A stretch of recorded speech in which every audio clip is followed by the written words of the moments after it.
जब मुझे ये मालूम है कि यहां पर परमेश्वर की ग्रेस अवेलेबल है, मुझे मालूम है कि परमेश्वर का आत्मा यहां मौजूद है।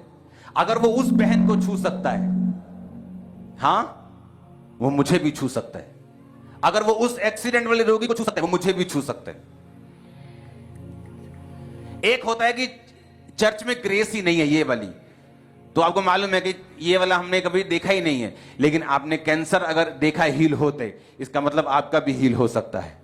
अगर आपने डेथ पेशेंट्स को हील होते देखा है, उनको डेथ बेड से बाहर आते देखा है, आपके लिए भी होप है। अगर आपने बेबीज को होते देखा है, आपको मालूम है आपके भी, क्योंकि चर्च में ग्रेस अवेलेबल है।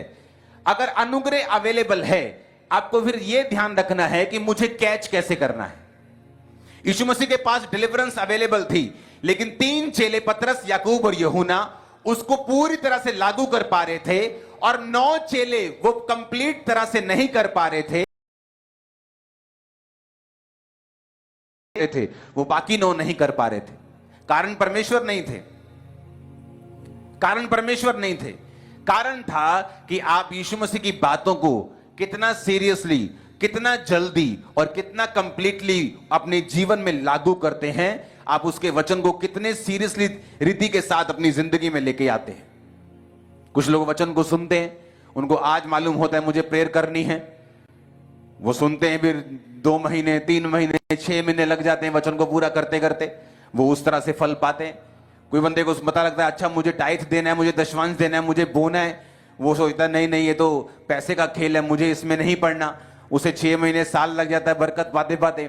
लेकिन कोई लोग ऐसे हैं जो वचन को सुनते और समझते हैं और जान लेते हैं कि ये सारा कुछ परमेश्वर की ओर से एक स्ट्रक्चर में बनी हुई चीजें हैं, एक मॉल में बनी हुई दुकानें हैं कि एक मॉल में एंटर करो और जिस दुकान में जाना है, जो चीज चाहिए ले लो।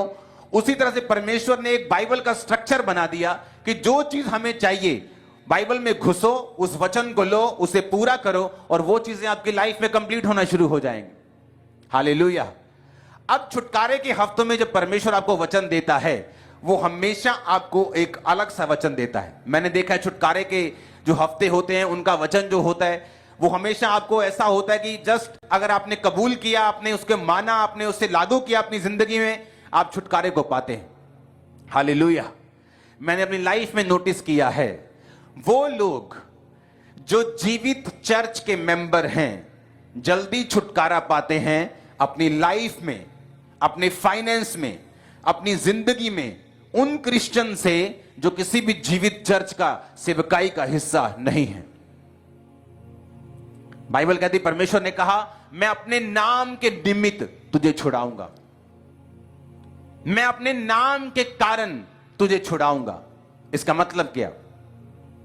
जब आप एक जीवित चर्च का हिस्सा बनते हैं तो आप सिर्फ एक मेंबर नहीं है चर्च के, आप उस चर्च के इवेंजलिस्ट हैं, आप उस चर्च के सुसमाचार प्रचारक हैं, आप उस चर्च के सपोर्टर हैं, आप उस चर्च के प्रीचिंग करने वाले, उसको उसके बारे में बताने वाले लोग हैं।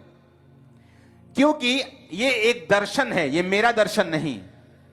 आपका पैसा, चर्च का पैसा मेरा पैसा नहीं। मैं मैनेजर हूं। जैसे बैंक मैनेजर बैंक के पैसों का मालिक नहीं होता, लेकिन उसे मैनेज करता है। उसी तरह से जब हम एक दर्शन में जुड़ जाते हैं कि परमेश्वर ने मुझे दर्शन दिया कि अब ऐसा होगा, अब इस तरह से कलीसिया जो है पंजाब में स्टैब्लिश होगी, टेंट चर्च होगी, शुरुआत की, एक दर्शन हुआ, लोगों ने बरकत पाई, लोगों ने नशों को छोड़ा, लोगों ने, लाखों लोगों ने चंगाई को पाया, लोग सेव हुए, कई तो अब तक स्वर्ग भी चले गए होंगे, हां, प्रभु में सोकर। इससे क्या हुआ? मैंने बरकत पाई क्योंकि मैंने परमेश्वर के वचन को सुना, उसके दर्शन को समझा, उसको फॉलो किया।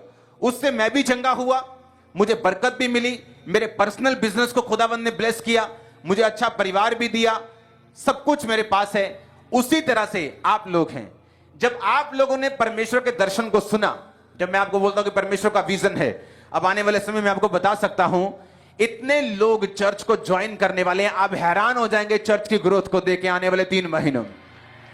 इतने रूहें बचने वाली, आप इमेजिन नहीं कर पाएंगे कि कहां बिठाएं उन लोगों को।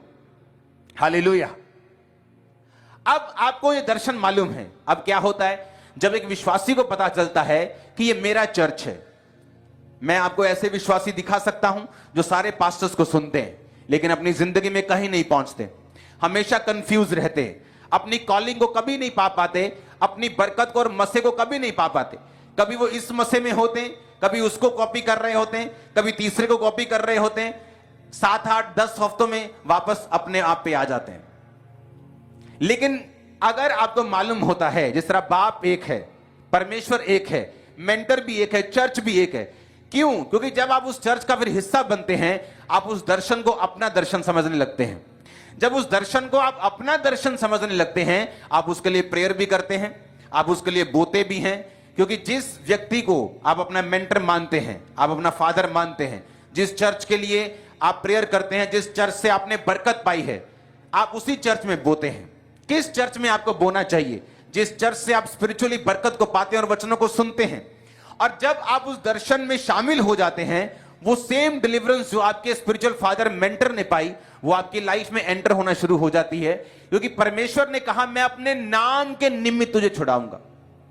यानी अगर मैं जब तुझे छुड़ाऊंगा तो इसलिए छुड़ाऊंगा कि तू मेरे नाम के निमित्त, मेरे नाम के लिए, मेरे दर्शन के लिए, मेरे राज्य के लिए तू काम कर रहा है। इसलिए नहीं तो कि तू चर्च का मेंबर है। चर्च का मेंबर बनना तो शुरुआत थी किस चीज की? कि परमेश्वर ने इस विजन को, इस दर्शन, चर्च को क्या दर्शन दिया है? वो रूहें बचाने का, वो ब्रांचेस ओपन करने का, खुदावंद के काम को लेके जाने का। फिर आप क्या करते हैं? फिर आप चर्च में आते हैं। अगर आप बीमार हैं, आप हील होते हैं। किस लिए? ताकि आप उस दर्शन में शामिल हो सकें। आप गरीब हैं, परमेश्वर आपको फाइनेंशियली ब्लेस करता है। किस लिए? आप उस दर्शन में शामिल हो सकें। परमेश्वर आपके परिवार को सेट करता है। किस लिए? ताकि आप फालतू झमेलों से फ्री होकर उस दर्शन में शरेआम ताकत से, बरकत से, पैसों से, दिमाग से, दिल से, स्पिरिट से चल सकें। और जो बाकी छुटकारा परमेश्वर ने आपका करना है, आप उस छुटकारे को भी हासिल कर सकें। कितने मेरी बातों को समझ रहे हैं? ये आपका मकसद है चर्च में आने का। ये आपका मकसद है जीवित चर्च के साथ जुड़ने का। हालेलुया। जीवित चर्चों के साथ नहीं जुड़ सकता, क्योंकि परमेश्वर ने आपको एक विजन दिया है। उस विजन के हिसाब से फिर आप चलते हैं। अगर आपके आसपास 5 सुंदर लड़कियां हैं तो आप 5 से शादी नहीं कर सकते। बोले ये भी सुंदर है, ये भी सुंदर है, शादी एक के साथ ही करनी, हां या ना? जब हम आत्मिक व्यभिचार में होते हैं तब भी बरकत नहीं पाते, जब शारीरिक व्यभिचार में होते हैं तब भी बरकत नहीं पाते। बाइबल कहती है, भजन संहिता 31 उसकी 19 और 20 आयत में, उसमें लिखा, आहा तेरी भलाई क्या ही भली है, बड़ी है, जो तूने अपने डरवैयों के लिए रख छोड़ी है और अपने शरण गतों के लिए मनुष्यों के सामने प्रकट की है। तूने दर्शन देने के गुप्त स्थान में मनुष्यों की बुरी गोष्ठी से उन्हें गुप्त रखेगा और उन्हें मंडप में झगड़े रगड़े से छिपा कर रखेगा। परमेश्वर ने कहा, तू उन्हें दर्शन देने के गुप्त स्थान में मनुष्यों की बुरी गोष्ठी से गुप्त रखेगा। होता क्या है? हर एक व्यक्ति का दुश्मन होता है। आप चाहे गरीब हैं तब भी आपका दुश्मन है, आप चाहे अमीर हैं तब भी आपका दुश्मन है, आपने कुछ गलत नहीं किया तब भी लोग आपके दुश्मन बन जाते हैं। अब होता क्या है? इसलिए मैं कहता हूं कि अगर आप सेवा में नहीं हैं, आप चर्च के मेंबर हैं 5 साल से, कभी आपने कॉल सेंटर में नहीं बताया कि मैं सीए हूं, मुझे चर्च का कुछ ना कुछ काम चाहिए, मैं एक क्लीनर हूं, मैं एक प्लम्बर हूं, मैं एक लकड़ी का काम करने वाला हूं, मैं एक दुकानदार हूं, मैं एक वेल्डर हूं, मुझे काम करना है, मुझे बताइए मैं क्या कर सकता हूं। कारण क्या? चर्च को जरूरत नहीं। रीजन क्या है? रीजन यह है कि जब परमेश्वर आपको क्यों सुरक्षित रखता है? आपकी गाड़ी की इंश्योरेंस होती है, हां या ना? इसका मतलब क्या? आप नेगेटिव लोग हैं, आपको लगता है आपकी गाड़ी का एक्सीडेंट होगा इसलिए आपने इंश्योरेंस करवाई। जिसको ये यकीन है कि मेरा एक्सीडेंट नहीं होगा वो इंश्योरेंस क्यों करवाएगा? लेकिन फिर भी आपने इंश्योरेंस को करवाई। मेरी गाड़ियों की भी शायद इंश्योरेंस हुई होगी, मुझे मालूम नहीं, लेकिन हुई होगी, उनकी भी इंश्योरेंस होगी जरूर। कारण क्या? ये रूल है, ये लॉ है कि आपको इंश्योरेंस करवानी है। इंश्योरेंस कराने से जब गाड़ी का एक्सीडेंट होता है तो अगर उसका बम्पर टूट गया तो वो 5,000, 10,000, 20,000 का खर्चा इंश्योरेंस कंपनी आपको देती है। उसी तरह से जो लोग सेवा करते हैं वो इंश्योरेंस पाए हुए विश्वासी हैं। अगर आपकी गाड़ी की इंश्योरेंस नहीं हुई, आपकी एक्टिवा की इंश्योरेंस नहीं हुई, तो क्या वो चलना बंद कर देती? बोलो। हां, चलती है फिर भी? पेट्रोल डाल दो तो पीती है कि नहीं पीती? सर्विस होती है कि नहीं होती? जहां जाना चाहो जाती है कि नहीं जाती? लाइटें बंद तो नहीं होती? ब्रेक चलती है ना? सारा कुछ उसी तरह से चलता है, सारा कुछ वैसे काम करता है जब इंश्योरेंस नहीं होती। लेकिन एक दिन जब वो गाड़ी थोड़ी ठुकती है, तब फर्क लगता है कि अब ये रिपेयर नहीं होगी, मुझे अपना पैसा लगाना पड़ेगा। एक विश्वासी जो सेवा में नहीं है, जो पंफलेट बांटने नहीं जाता, जो चर्च में बोने में नहीं, जो चर्च में प्रार्थना में नहीं, जो अपने अगुओं के लिए प्रेयर नहीं करता, जो चर्च में अब दूसरे मेंबर्स को लेके नहीं आता, दूसरे लोगों को चर्च के बारे में, यीशु मसीह के बारे में नहीं बताता, वो बिना इंश्योरेंस पाए हुए विश्वासी हैं। चलने तो 10 साल चलते रहें, 12 साल 15 साल चलते रहें, लेकिन एक एक्सीडेंट उनकी सारी सिचुएशन को चेंज कर देता है। फिर वो बोलते हैं कि हम बड़े अच्छे थे, लेकिन सन फलाने फलाने में हमारे परिवार में एक दुर्घटना हो गई, उसके बाद हम कभी ऊपर नहीं आए। सन फलाने फलाने में हमारे जीवन में एक दुर्घटना हो गई, उसके बाद हमारा परिवार खत्म हो गया, हमारा जीवन, हमारा फाइनेंस खत्म हो गया। लेकिन जो विश्वासी सेवा में होते हैं, सेवा में क्या होता है? परमेश्वर आपकी इंश्योरेंस करके रखता है। जब आप जेन्युइनली इधर से नहीं, इधर से जब आप सेवा में होते हैं, शैतान जितना मर्जी बड़ा अटैक कर ले, आप इंश्योरेंस पाए हुए हैं, सब कुछ वापिस आ जाएगा यीशु मसीह के नाम में। किन लोगों के लिए छुटकारा पाना पॉसिबल है और जल्दी है? जो लोग सेवा में हैं। किन का छुटकारा जल्दी होता है? जो लोग सेवा में हैं। कौन लोग जल्दी बरकत पा जाते हैं? जो सेवा में हैं। अब आपको यह मालूम होना चाहिए कि जब आप एक सेवा में हैं और खासकर एक ही सेवकाई में जुड़े हुए हैं, आप अपनी मेंटर की बात को सुनते हैं, उस दर्शन को अपना दर्शन समझते हैं, आप फिर सेवा में लगे हुए हैं, होता क्या है? परमेश्वर को मालूम है आप इंश्योरेंस पाए हुए हैं। बाइबल कहती मुसीबत धर्मी पे भी आएगी, पापी पर भी आएगी। परमेश्वर ने कभी नहीं कहा तुम सेवा करोगे तुम पे मुसीबत नहीं आएगी। मुसीबत बाइबल कहती है धर्मी पे भी आएगी, दूसरों पर भी आएगी, पर धर्मी 7 बार गिरकर भी उठ खड़ा होगा। क्यों? क्योंकि धर्मी सेवा में है। किनका छुटकारा जल्दी होता है? जो किसी ना किसी तरीके से सेवा में है। आप दरी नहीं बिछाते, आप पंफलेट बांटने जाते हैं। आप पंफलेट नहीं बांटते, आप बोने में हैं। आप बोते नहीं, आप थोड़ा बोकर आप प्रार्थना में अपने चर्च को याद रखते हैं। आप फास्टिंग करते हैं, आपके पास बहुत पैसा नहीं, लेकिन आप टाइट बोने के बाद आप फास्टिंग करते हैं, आप प्रेयर कर, आप किसी ना किसी तरीके के साथ आप जुड़े हुए हैं खुदावंद के विजन से। तो आप एक जिसकी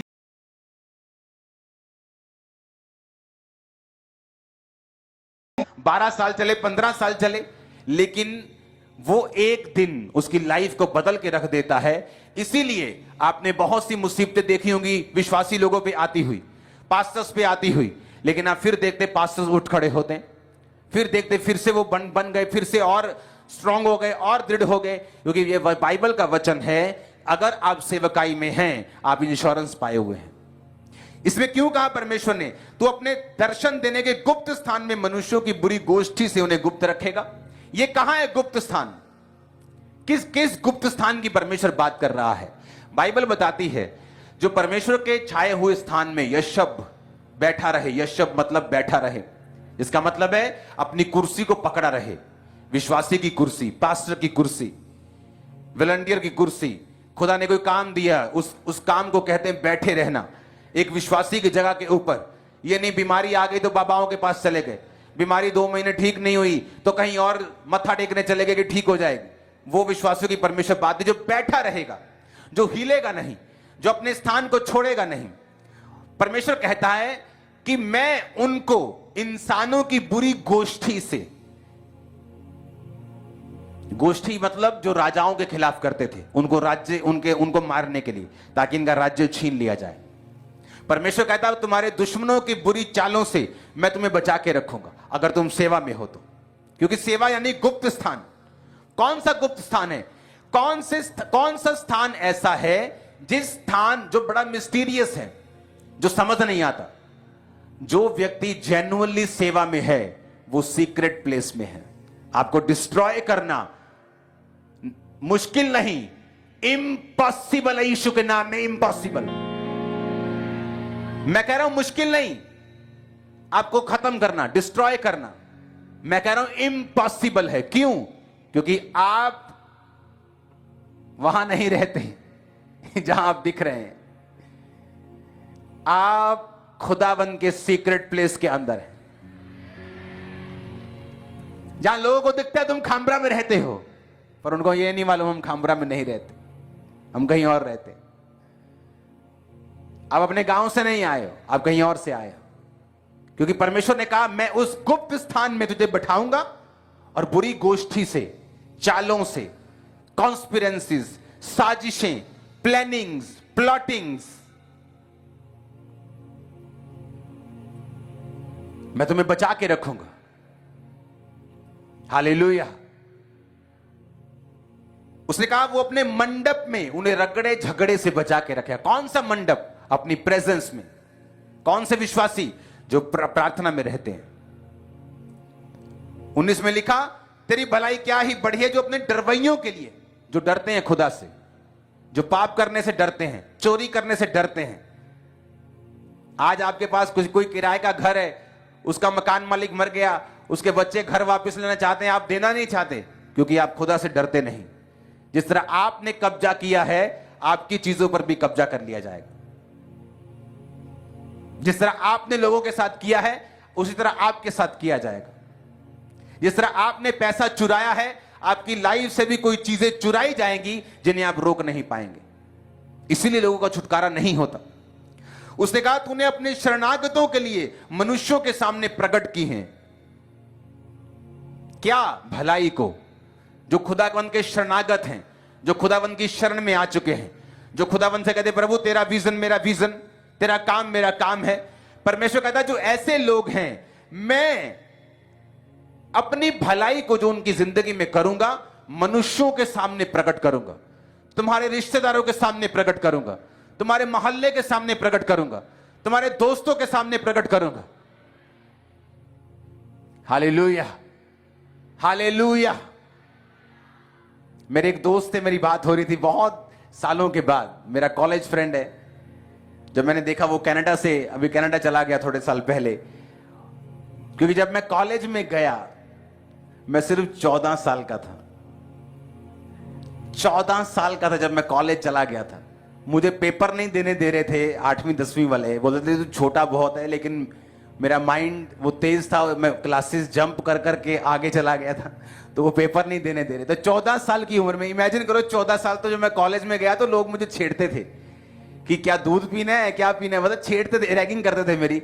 बिल्कुल छोटा कद मेरा, बिल्कुल ऐसा था कि एक बच्चा स्कूल से कहीं भटक के कॉलेज में चला गया। तो जब वो उसने मुझे मैसेज फोन किया, उसने कहा मैं सबसे ज्यादा अगर हमारे कॉलेज में किसी की बात होती हो तो तेरी होती, कि जितना बदलाव तेरी लाइफ में आया उतना किसी की लाइफ में हमने नहीं देखा। हालेलुया। उनको मालूम था मैं नशे करता, उनको मालूम है हम सब गलत कामों में थे। हाँ, और मेरा कद जस्ट 5 फुट 4-5 इंच होगा। उन्होंने कहा अब तेरा कद कितना है? मैंने कहा मेरा कद 6 फुट 2-3 इंच, पता नहीं कितना है। अमिताभ बच्चन जितना है उससे ज्यादा हो सकता है 1-8 इंच, लेकिन इतना हो गया। हालेलुया। ये कैसे हुआ? मैं कहा मुझे मालूम नहीं। और कब बढ़ा? जब मैं परमेश्वर में आया। लोगों का कद बढ़ता है 19 साल 20 साल तक, मेरा बढ़ा परमेश्वर में आने के बाद 20-22 साल के बाद।